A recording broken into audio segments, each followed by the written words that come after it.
Woohoo! We are live. This is Math 40, which is elementary algebra, and we're in chapter 6. This is factoring. Woohoo! And we're going to work through chapter 6. Each section will have one or two different techniques. We're going to start off with something called common factors. And we're going to build up to the end of chapter 6. We'll put all of the different techniques together. So you might want to start taking notes and have a note card that has all the different techniques written together. At the end of the chapter, I will provide you with a sheet that has all of them together as well. So you'll have a couple of different options for writing all these things down. Remember that this is just working through the stuff from Math 5 backwards. So make sure you are done with chapter 5 homework before you start on chapter 6. Woohoo! Okay, let's do it. So to begin with, the Marleys were dead to begin with. Or 3 times the quantity x plus 2. I'm going to write it again because I can write it really big.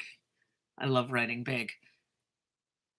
Using the distributive property, we take 3 times x plus 3 times 2, which becomes 3x plus 6. Okay, that's fine. But what if we start off at 3x plus 6? That's 3 times x plus 3 times 2. And couldn't we just take that backwards? Like the backwards distributive property, and take the 3 back to where it started. There's the x. And here's the 2. Handy dandy highlighters. And the 3's there and the 3's there, and we just bring it back in front. So this is kind of like saying, I went to Ohio and Minnesota. Or I could also say, I went to Ohio and I went to Minnesota. So it just depends on how you want to say it. This is kind of the shortcut version. And this process is called factoring. This process is called multiplying out. And in fact, some people call this one factoring out as well. So it's up to you whether you say factoring or just factoring out or just factoring. So if you're putting the parentheses back in, you're factoring. If you're taking the parentheses out, you're multiplying. Okay? So what we're going to do is we're going to talk about common factors. In these two terms, the 3 right here and right here, which ends up going out in front, is called the common factor. So let's do that with a couple of problems. Well, with like 10 problems, I think. So 2 times y plus 2 times 10. Oops, sorry, 2 times y plus 10, sorry. 2y plus 10. What's common in both terms? You're right, there's a 2. It's 2 times y plus, and then we want to write the 10 as 2 times something. So it's 2 times 5. And then I see there's a 2 here, and there's a 2 here, and I'm going to factor that 2 out in front. See the 2's?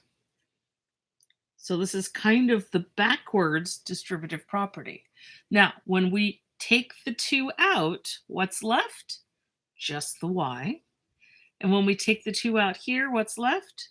Sorry, you can't see it very well. The 5. What do you think? How would you check this? Well, you would go ahead and multiply 2 times y is 2y, 2 times 5 is 10. We got it. Okay, let's try it again. We're going to just do a bunch of these. Now we're doing 2x minus 10. Oh, I changed it to 2x for this one. Well, I guess that's exciting, isn't it? So again, common factor is 2. This is 2 times x. Now there's a minus 2 times 5. So I want to factor out that 2. So in the first case, I get the x. There's a minus in the middle. And then here, I've got the 5. that make sense? So I pulled the 2 out of 2x and I left x. I pulled the 2 out of negative 10 and I got a negative 5. So let's compare these two. I think this one I meant to be an x. Oh well, I meant to type that out as an x, but you know, it's a little exciting. But let's compare the differences. They got the 2 on the outside. Yes, this is y and this is x. What's the other big difference? Well, this one's plus and this one's minus, and you can see that ahead of time. So let's go into this one. Negative 2x minus 10. Here's the thing. If at the beginning of your polynomial, you have a minus sign right in the very beginning in the leading term, you should factor that out. That is a hint. Someone is winking at you saying, hey, you better factor out this minus. So I'm going to say a negative 2 times x plus, and this is a little weird, a negative 2 times 5. Now take a look. I've got a negative 10 here. I'm making that into negative 2 times 5. So these two are both negative. You don't have to do this. However, you could just take the 2. That would be fine. But a lot of times when you lead with the minus, you really need to factor out the negative, and you're supposed to make what's inside positive. So that's just the way it works sometimes. Could you also just factor out a plane 2? Absolutely. You could factor out a plane 2, but then inside this would be different. Let's double check. Negative 2 times x is negative 2x. Negative 2 times 5 is negative 10. Woohoo. Next one. Again, we're leading with that minus sign. So it's going to be negative 2 times x. And then this is a plus 10. So this is going to take some thinking. If I want to make this a negative 2 times something, what would it be a negative 2 times? To get a positive 10, I would have to multiply a negative 2 times a negative 5. Okay. Here's my negative 2. Here's my negative 2. Negative 2 times the quantity x minus 5. Now, did we get the same thing with these two? We did not. This is x plus 5. This is x minus 5. Let's look over here. Negative 2 times x is negative 2x. Negative 2 times negative 5. 2 minuses make a plus 10. Woohoo. And in each case, I haven't been putting a big box because I was afraid there are just too many boxes running around. But these are the final answers. If you're asked to factor out, these are the answers. These are the ones we're supposed to be getting. Okay, shall we move on to some new ones? Yes, absolutely. 6t squared minus 12t. So what you want to do is you want to think about what's common. And sometimes what people do is they break it all down. So they say 6 is 3, times 2 times t, right? T squared.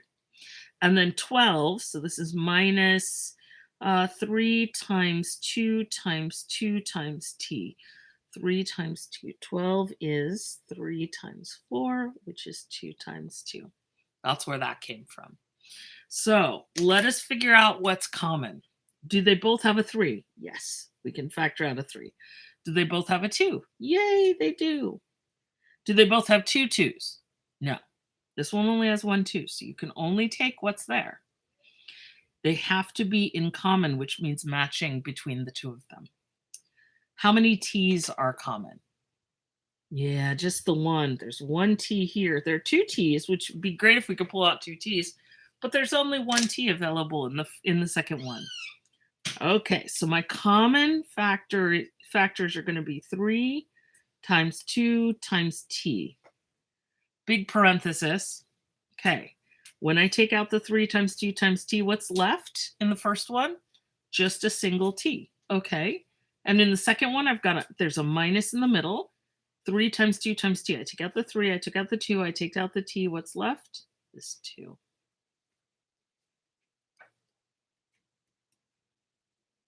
And if we multiply through, 6t times t is 6t squared. 6t times minus 2, it's a negative 12t. We got it.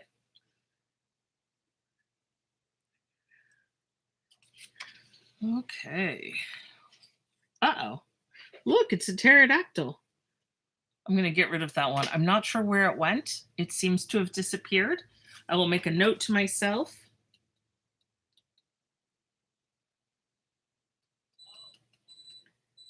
that that number 7 is missing. So I can fix that for the future. Obviously, I was thinking great thoughts and forgot to write them down. Okay, so now in this case, we got a lot of stuff going on.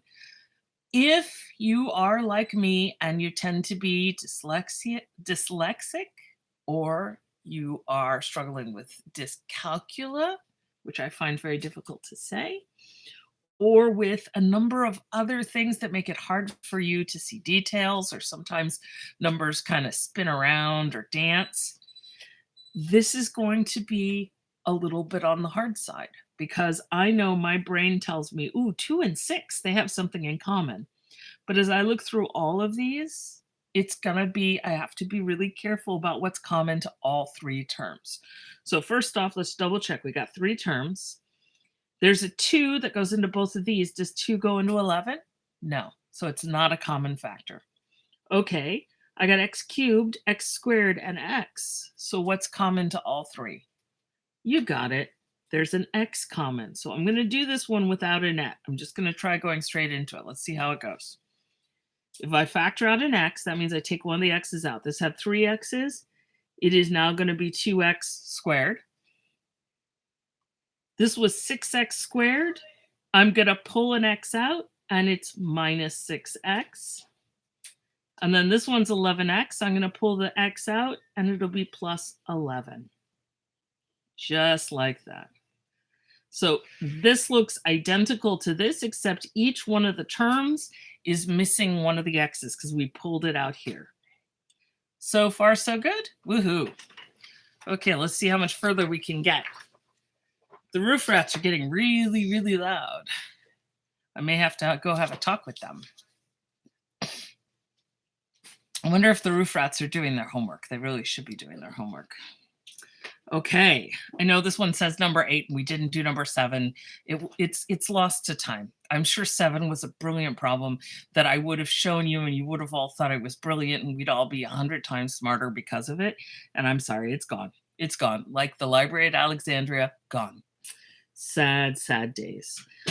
Okay, this one is making my brain spin. And whenever my brain starts to spin, I try to write it all out. 26, I notice 2 times 13. Oh, look at me writing it the backwards. I'm so sorry. That's confusing as heck. 2 times 13, and I wrote 13 times 2. Oh, thank you, brain. B, B, C. Okay, but it's okay because multiplication is commutative, right? Okay. So let's see what's common. I've got a 13, which I also have here. So that's coming out. Okay, what else? This has 2 B's. This has 2 B's. Ooh, 2 B's or 2 B's. That's not quite the way the line goes, huh? 2 B's or 2 B's. I'm going to pull them out. I got 3 C's here. I only have 1 C here. How many can I pull out? You're right. We could just pull out what's there. So just the 1 C. So it doesn't matter which C it is. Okay, let's look at what's left. In the first term, I think 13BBC right there, I end up with C squared left over. And in the second term, I think I just end up with the 2.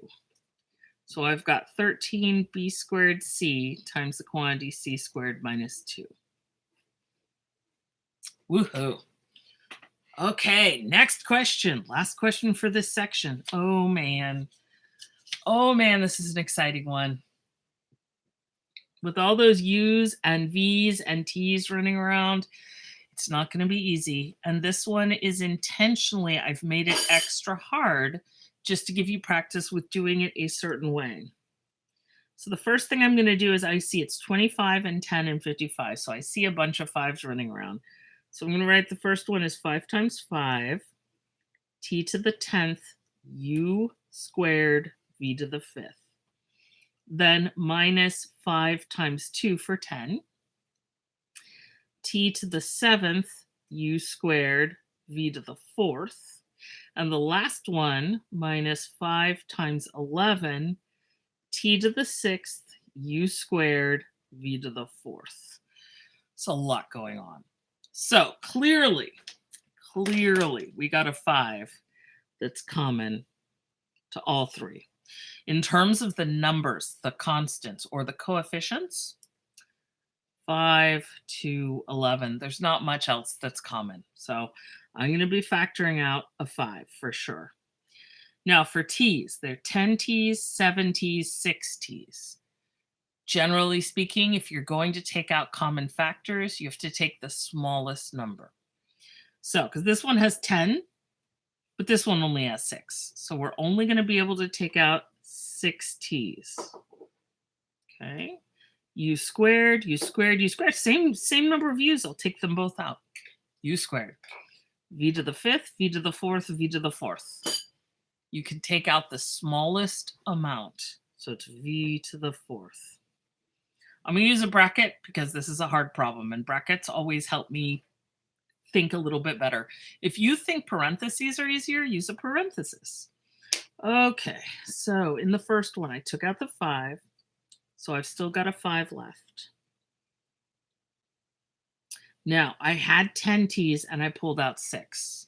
So if I pull out 6 out of 10, how many are left? You're right. 4 t's, so t to the 4th. U squared, I pulled the whole thing out. And v to the 5th, I only took out 4 of them, so there's still a v left. So far, so good. Then we've got a minus sign. This minus sign goes right there.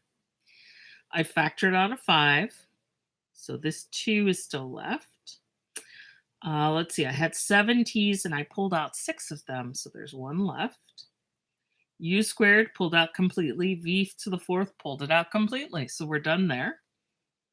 Okay, then a minus. I pull out the 5, so I've got an 11. I pulled out 6 t's, so they're all gone. I pulled out 2 u's, they're all gone. And I pulled out 4 v's, they're all gone. So all I have left here is the 11.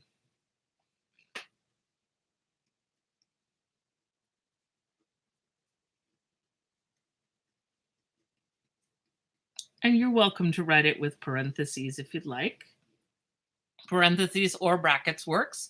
And that's it. We finished up common factors. Woohoo. Next up, we're going to do something called grouping, which is basically common factors, just a little fluffier.